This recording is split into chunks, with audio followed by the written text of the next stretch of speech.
the millionaire walked into the wrong room and found the woman who'd change his life. Hello everyone. Before we begin today's story, I have a small favor to ask. Please hit subscribe and turn on the notification bell so you never miss our channel's new videos. It's quick, free, and the best way to support us in bringing you more dramatic stories. Your support means the world to us. Where are you watching from? Drop your city or country in the comments below. Thank you very much. Now, let's get back to our main character. The soft hum of conversation and the faint clicking of heels filled the hallway of a glass-walled skyscraper in downtown Chicago. It was one of those mornings when everything moved too quickly, people rushing to meetings, the smell of espresso trailing behind them, the kind of day when even the air felt expensive. Ethan Ward, the man everyone knew as the tech millionaire behind Lumos Innovations, adjusted his cufflinks as he strode toward what he thought was the quarterly board meeting. His assistant's text had simply said Conference Room 4B. But the doors in that wing looked nearly identical, and his mind was already elsewhere on profits, deadlines, and the gnawing emptiness that had settled in ever since he'd sold his first company. He pushed open the glass door without knocking. Inside, the air was quieter, softer. Instead of sharp suits and leather folders, there was a single woman standing by a whiteboard filled with sketches and color notes. She looked startled at first, then smiled politely. "Oh, you must be here for the community grant pitch," she said, brushing a stray lock of hair from her face. Ethan blinked. Community grant? He almost corrected her, but something about her voice made him pause. "Right," he said instead, setting his phone on silent and taking a seat. The woman, probably in her late 20s, wore a simple navy dress with faint paint smudges near the cuff. Her presentation slides were hand-drawn, a mix of art and data. "I'm Lily," she said. "I run a small art outreach called Canvas Bridge. We teach kids and laid-off workers how to paint as therapy." Ethan leaned back, intrigued despite himself. There was no slick marketing, no buzzwords, just genuine hope radiating from her. She talked about how creativity could heal, how her dream was to open a full-time community studio but funding kept slipping away. Her passion filled the sterile corporate room like sunlight sneaking past blinds. When she finished, she looked up, expecting the investors to speak. But there were none, just Ethan, in a $1,000 suit, completely out of place. "I'm sorry," he finally said, his lips curving. "I think I'm in the wrong room." Lily froze, eyes wide, embarrassment flushing her cheeks. "Oh no, I'm so sorry, I thought—" But Ethan held up a hand gently.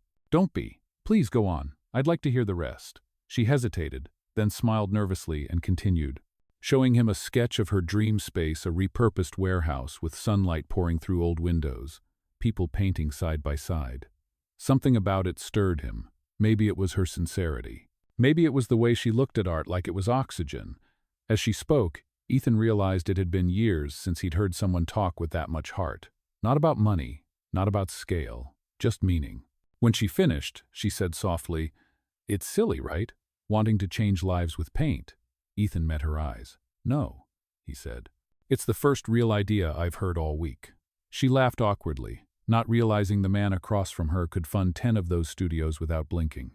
When she gathered her papers, Ethan caught sight of a small note she left behind, a sketch of a bridge with the words, "One day this will exist." He picked it up as she left, smiling to himself. For a man who'd walked into the wrong room, Ethan Ward had no idea how right that moment would turn out to be. The next morning, the city skyline shimmered beneath a pale sun, its light bouncing off the glass towers like tiny mirrors. Ethan Ward sat in his penthouse office, a wall of windows behind him, and silence all around. His team was busy in the adjoining conference room, but his thoughts were stuck on the woman from yesterday, the one with paint on her sleeve and fire in her voice. He had walked into the wrong room, but the right story had found him. The sketch she left behind sat on his desk.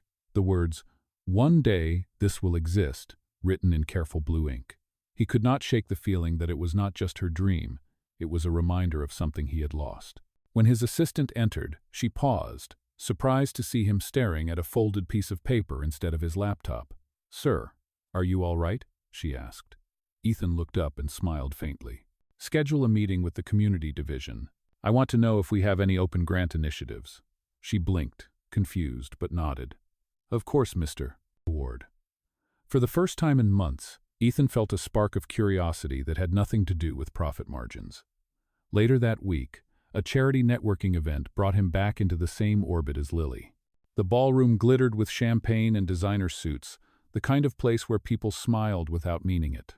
Lily stood near a modest display board marked Canvas Bridge, her hands clasped nervously as she spoke to potential donors. Ethan watched from a distance for a moment before walking over.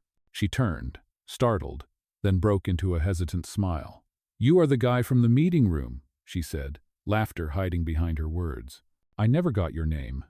"Ethan," he replied, offering his hand. "And I never got to thank you for the most interesting meeting I have had in years." She laughed softly. "I am just glad I did not bore you." "On the contrary," he said. "You reminded me what passion sounds like." Her cheeks flushed. She gestured toward her display, showing photos of classes she had already started with limited funding. "We teach during weekends," she explained. "I rent a small studio by the river. It leaks when it rains, but the kids do not seem to mind. They paint like the world depends on it." Ethan's chest tightened. There was something in her tone, a mix of exhaustion and hope, that disarmed him completely. He wanted to tell her who he really was, that he could fix her roof and fund every brushstroke of her dream, but he stayed silent. "That sounds incredible," he said. "Maybe I could see it sometime." Lily's eyes lit up. "You would really want to?"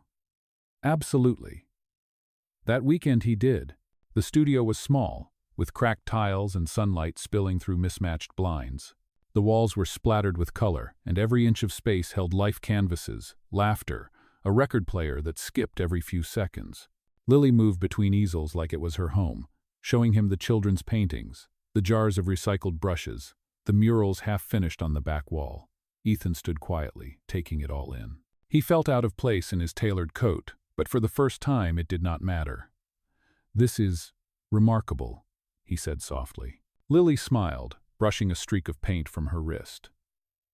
"It is messy," she said, "but it is honest." That line hit him deeper than he expected. He looked at her, really looked how her hair caught the light, how her eyes carried both fatigue and faith. She was everything his world had forgotten to value. "Lily," he said slowly, "if you ever need help expanding this." She shook her head quickly. "I appreciate that, but I do not take money from strangers." Ethan smiled faintly, pocketing his hands. "Then maybe we should stop being strangers." She laughed, and for a brief moment, the air between them felt like spring after a long winter. As he left the studio that evening, Ethan glanced back through the open door. She was still there, wiping brushes, humming softly to herself. The sound stayed with him long after he got into his car. Somewhere between the wrong room and that small leaking studio, Ethan Ward realized he might have just stepped into the most important chapter of his life. Over the next few weeks, Ethan kept finding excuses to drop by the small riverside studio. Sometimes he brought coffee, sometimes a new box of brushes, pretending they were leftover supplies from one of his company's marketing departments. Lily would always laugh, teasing him for being the most overqualified volunteer she had ever met. To everyone else, Ethan was just a quiet man in rolled-up sleeves who helped clean and mix paints. No one knew he owned half the buildings in that district. And somehow, for the first time in years, he liked that anonymity. The sound of laughter and the smell of paint thinner replaced the sterile hum of boardrooms. He learned the names of the students, their stories, their dreams. When a young woman named Rosa sold her first canvas for $50, the joy on her face hit Ethan harder than any business victory ever had. One evening, while the last rays of sun painted the room in gold, Lily sat beside him, wiping her hands on a rag. "You seem too calm for someone who probably has a fancy office job," she said, glancing at him with a half smile. Ethan chuckled. "Let us just say I have had my share of long meetings." "And yet you come here to work even more," she teased. "Why?" He hesitated, then shrugged. "Maybe because this place reminds me what real work feels like." Lily looked at him for a long second, then nodded. "That is the best compliment this place has ever gotten." Over time, she started confiding in him more. She told him about losing her father when she was 16, how art had been the only thing that made sense afterward, how she had taken double shifts as a waitress to pay for the rent of this tiny studio. "Everyone told me it was impossible," she said one night. "That art would never feed me. But sometimes, feeding the soul has to come first, right?" Ethan watched her, the way her eyes shimmered under the hanging bulbs, and felt something unfamiliar stir in him. It was admiration, yes, but also something deeper. Connection. When he drove home later, the city lights stretched endlessly across the horizon, yet none of it felt as alive as that little studio. A week later, the rain returned, and with it came trouble. Ethan arrived one morning to find water dripping through the ceiling, canvases stacked in corners to stay dry. Lily stood on a chair, trying to tape plastic sheets, her hair falling in damp curls. "Do not move," Ethan said, stepping forward to steady her. She almost lost balance but caught herself, laughing breathlessly. "It is fine. I have dealt with worse leaks." "Lily, this place is falling apart," he said, scanning the peeling walls. "You cannot keep doing this alone." She sighed, stepping down. "I know, but grants are impossible to get without connections." Ethan opened his mouth to say he had connections to spare but stopped himself. She valued independence more than anything.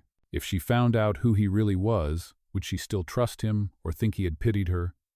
Instead, he pulled off his jacket and climbed the chair himself, helping her patch the ceiling.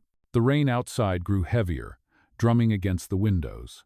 But inside the studio, the warmth between them only deepened. Later, they sat on the floor sharing takeout noodles, laughing about their failed repairs. "You have paint on your face," he said. She reached up instinctively, and he smiled. Other side. Their eyes met, and for a heartbeat, the world seemed to hold its breath. Then she looked away, her cheeks flushed. "You should probably get back to your real job before someone fires you," she joked. Ethan smiled softly. "Maybe I am exactly where I am supposed to be." She did not answer, but her smile lingered long after he left. Outside, the rain finally stopped, leaving the air clean and bright. And as Ethan walked to his car, holding her forgotten umbrella, he knew that whatever this was, it was no accident. He had stepped into the wrong room once, but somehow, that mistake kept leading him closer to the right kind of life. By the end of summer, the little art studio had become more than just a place for paint and canvas. It had turned into a heartbeat, a rhythm that Ethan could not imagine living without. Every morning, before his board meetings, he would stop by with coffee and pastries, pretending it was a coincidence. Lily would roll her eyes but smile anyway, and the kids would cheer when he walked in, calling him Mr. E. They had no idea that their quiet helper was the man whose name was printed on skyscrapers.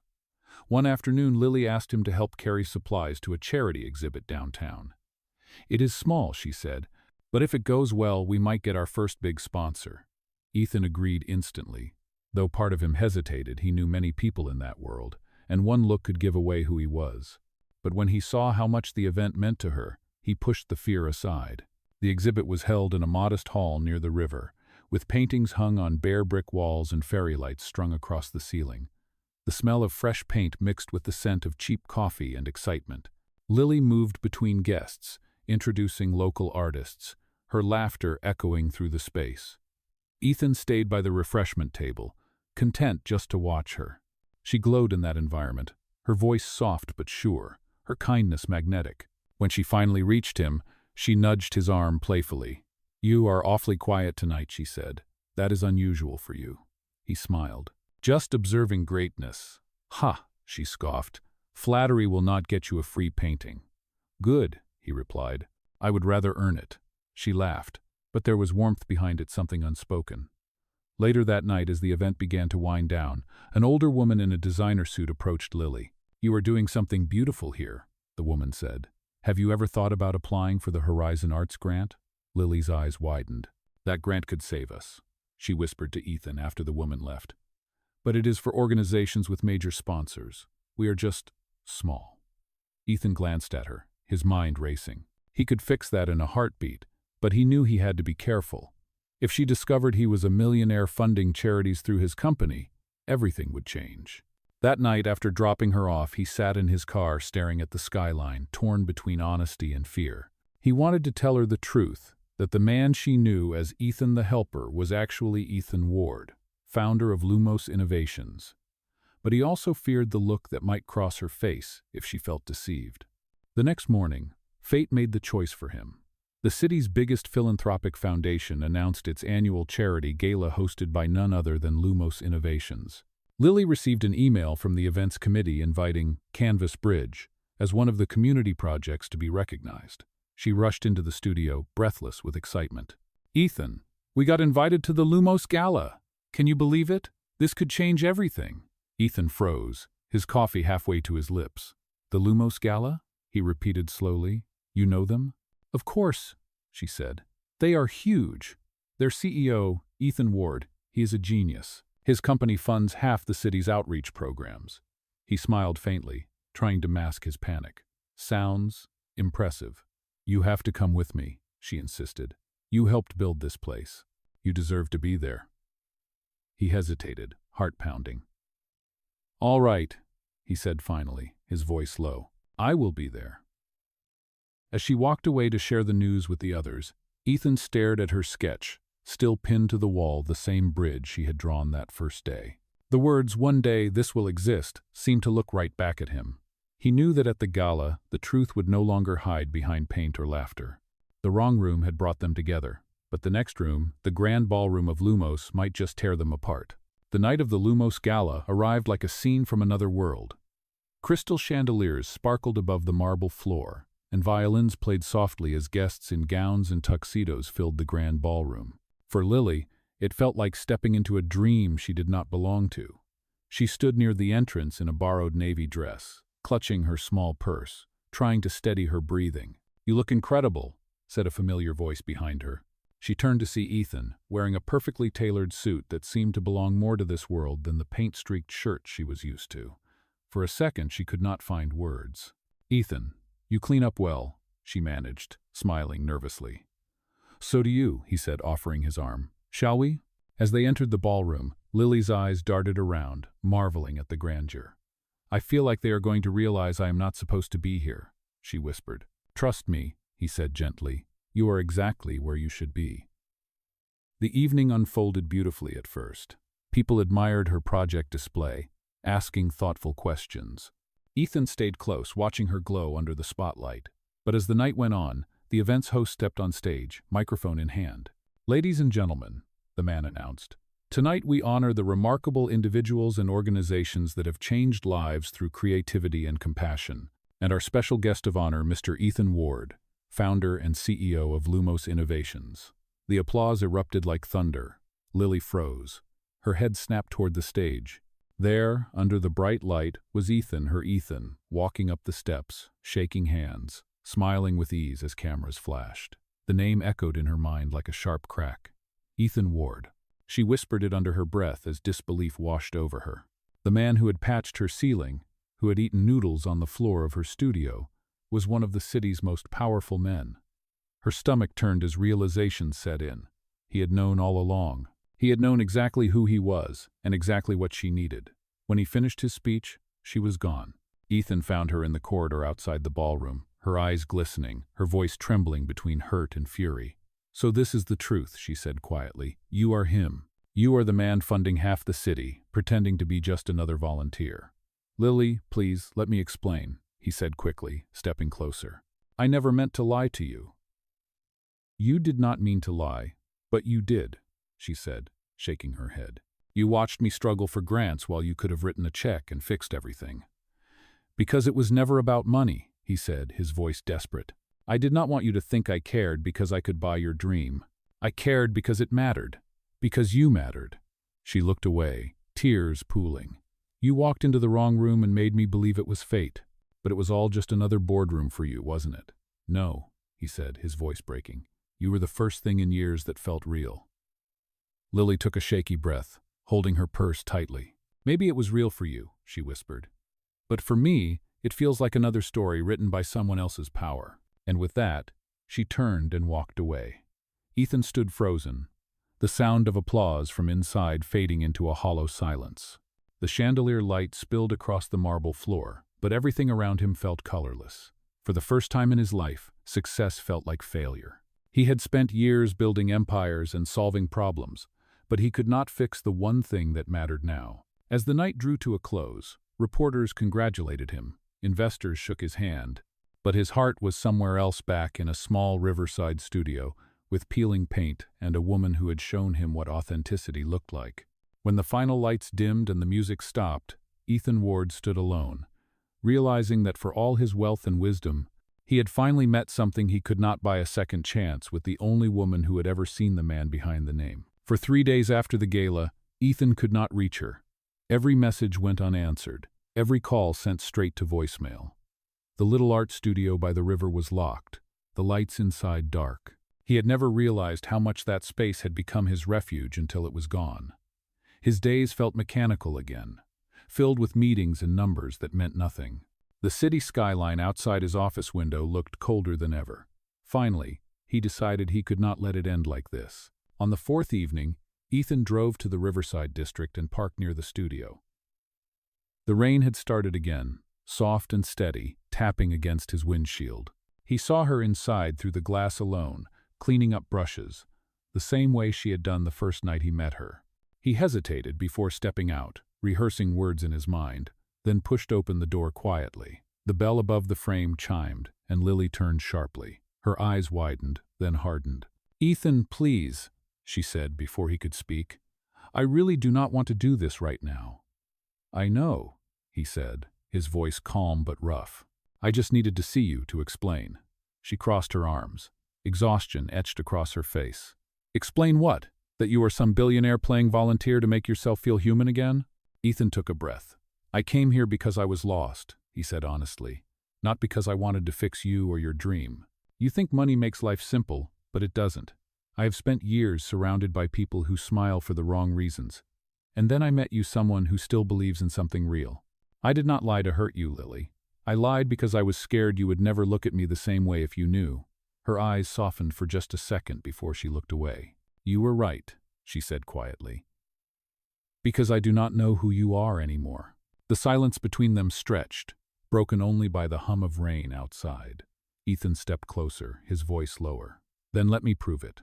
Not as Ethan Ward, not as Lumos, but as the man who walked into the wrong room and found someone worth fighting for." She looked up, conflicted. "You cannot just buy forgiveness, Ethan." "I am not trying to," he said. "I am trying to earn it." He glanced around the studio, the leaks, the half-finished canvases, and added softly, "This place deserves better." "You deserve better. And you think you can decide that?" she challenged. "No," he said simply. "But I can help build it if you let me." She sighed, rubbing her temples. "I need time. I cannot just forget everything." Ethan nodded, a quiet ache in his chest. "Then I will wait," he said, "as long as it takes." He placed a small envelope on the work table and turned to leave. When the door closed, Lily stared at it for a long time before finally opening it. Inside was not a check, but a single note. It read, "No contracts, no sponsors, just a partner if you ever want one." Underneath was a folded piece of paper, a design sketch of her dream gallery, drawn by him. The next morning, she took that note to the window and looked out at the city, the first light of dawn coloring the sky. Her anger had not vanished, but it had begun to unravel, replaced by something quieter. Hope. A week later, as she painted a new mural on the studio wall, she realized something important. Maybe fate had brought him into her world by mistake, but perhaps mistakes were how life gave second chances. Somewhere across the city, Ethan stared at the same sketch she now held, wondering if she would ever forgive him. Neither of them knew it yet, but the next chapter of their story was already waiting, written in paint, patience, and the kind of love that could survive even the hardest truth. 2 months passed before Ethan saw her again. In that time, he stayed true to his word. He did not call, did not send messages, did not use his influence to interfere. But what he did do was quietly keep her dream alive. The lease on the studio, which had been on the brink of expiring, was mysteriously renewed. Broken pipes were fixed overnight, paint was restocked by an anonymous donor, and a local contractor appeared one morning saying his company had volunteered to repair the roof. Lily suspected Ethan's hand in it all, but there was no signature, no letter, nothing that could confirm it. And part of her, though she would not admit it, was grateful. One afternoon, as the first hints of autumn brushed gold across the city, she received an invitation sealed with a familiar handwriting. It was short, almost hesitant. "There is something I want to show you. If you can, come to the address below this Friday evening. No expectations, just honesty." She read it twice before setting it aside, unsure. But by Friday, curiosity got the better of her. The address led to a quiet street near the river, the same area where her small studio had once struggled to stay alive. As she stepped through the open doors, her breath caught. It was a gallery, but not just any gallery. It was her sketch, brought to life. The same wide windows she had drawn, The same long tables covered in art supplies, the same mural space she had dreamed of filling with community paintings. On the far wall hung a framed inscription. Canvas Bridge, a place where hope finds color. Ethan stood near it, hands clasped, looking more nervous than she had ever seen him. "I did not want to build something for you," he said softly as she approached. "I wanted to build something with you. Everything here was based on your design. The people who helped all volunteers from your old classes. This belongs to them. To you." Lily walked slowly through the space, her eyes glistening. "Why?" she asked finally. "After everything, why do this?" Ethan took a deep breath. "Because the wrong room changed my life. You reminded me that purpose does not come from power. It comes from people. You gave that back to me. This is the least I could give back." For a long moment, she said nothing. Then quietly she whispered, "You should have just told me the truth from the start." "I know," he said, voice breaking slightly. "And if I could go back, I would. But all I can do now is keep showing up, not as a CEO, not as a savior, just as the man who believes in you." The silence between them was heavy, but not cold. Lily looked around the gallery again, at the volunteers setting up easels and stringing lights. Slowly, she turned back to him. "Maybe you should stay," she said, her tone softer now. "If you really mean it, help me open this place tomorrow." Ethan's smile was small but real. "I will be here," he promised. And as Lily walked away to help the others, Ethan finally felt something he had not felt in years' peace. The wrong door had brought him here, but for the first time, he knew he was exactly where he was meant to be. The next morning, sunlight spilled across the new gallery, warming the freshly painted walls. Volunteers rushed around with brushes, hanging signs, and arranging tables stacked with art supplies. It was the grand opening of Canvas Bridge, and for Lily, it felt unreal. After years of struggle, her dream stood breathing before her eyes. Ethan arrived early, wearing simple clothes, sleeves rolled up as he helped move boxes and set up easels. There were no cameras, no media, no speeches, just laughter, movement, and color. When Lily glanced at him, she saw not the CEO of Lumos, but the same man who had once patched her ceiling and shared noodles on the floor of her old studio. The day unfolded beautifully. Families came, children painted, and people from every corner of the community joined in. At one point, Lily stood at the center of the room watching everyone create something from nothing, and a tear slipped down her cheek. Ethan noticed and walked over, handing her a cup of coffee. "You did it," he said quietly. "No," she replied, smiling through her tears. "We did." For a moment the world seemed to slow. He looked at her with that same steady gaze that had once unnerved her but now felt safe. "Lily," he began, his voice gentle but firm, "I need to say this once more. I never walked into your life to save you. You saved me. You reminded me what purpose feels like, what truth looks like when it has a face." She shook her head, laughing softly. "You and your words." "I mean it," he said, stepping closer. "You showed me that real success is not about control or wealth. It is about giving something back, even when no one is watching. And if you will let me, I want to give this back to you." He handed her a small folded paper. She frowned and unfolded it. Inside was a single sentence, written in neat handwriting. "Ownership transfer Canvas Bridge Foundation. Founder, Lily Hart." She looked up, stunned. "Ethan, I cannot accept this." "You already did," he said simply. "This was always meant to be yours." Her lips trembled as she tried to speak, but the words would not come. Finally, she whispered, "Thank you." "Do not thank me," he said softly. "Just keep building what matters." Around them, laughter and chatter filled the air again. For the first time, there were no walls between them, no secrets, no fear. Just two people standing in the light of a dream they had built together, proving that sometimes the wrong turn in life leads exactly where the heart was meant to go. Months later, the gallery had become a living symbol of second chances. Its walls were filled with new paintings each week, and laughter echoed through the rooms long after sunset. Canvas Bridge was no longer just a dream. It was a movement.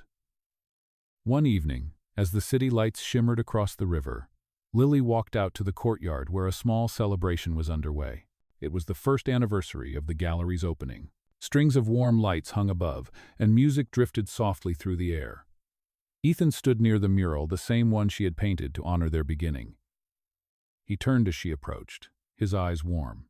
A full year, he said. You built something incredible. We built it, she corrected with a smile. You kept your promise. He laughed quietly. And I plan to keep one more. Before she could ask, he reached into his pocket and pulled out something small, a folded sketch, old and familiar. It was the same one she had left behind that first day, the one that said, "One day this will exist." Except now, beneath her handwriting, he had added 4 new words. It does. With you. Lily's breath caught as he unfolded it to reveal a small ring tucked inside the paper.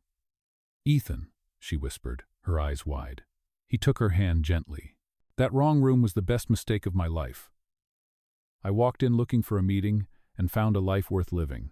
So, Miss Hart, will you keep building this with me? Not as partners in business, but in everything?" Tears shimmered in her eyes as she nodded, laughter mixing with emotion. "Yes," she said, her voice trembling but sure. The crowd cheered softly as he slipped the ring on her finger. In that moment, surrounded by light, color, and every stroke of their shared dream, they both knew the truth: sometimes the wrong door leads you exactly where you belong.